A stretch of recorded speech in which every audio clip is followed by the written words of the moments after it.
আমরা সবাই এখানে বাচ্চাদের নিয়ে আসি সুইমিং, কিন্তু একটা সময় পরে দেখা যায় সুইমিং শেখার পরে আমরা তাদেরকে এখান থেকে নিয়ে চলে যাই।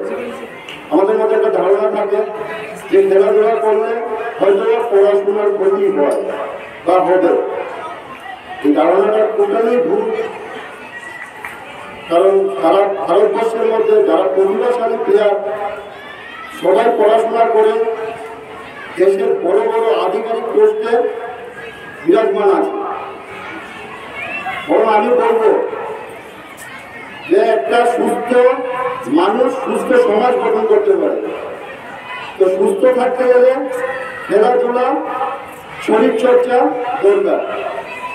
সেই কারণে কারণ এখানে যারা আছে এই যে কচিকাচারা তারাই কিন্তু আগামী দিন রাজ্যের ও দেশের ভবিষ্যৎ নির্মাণ করবে।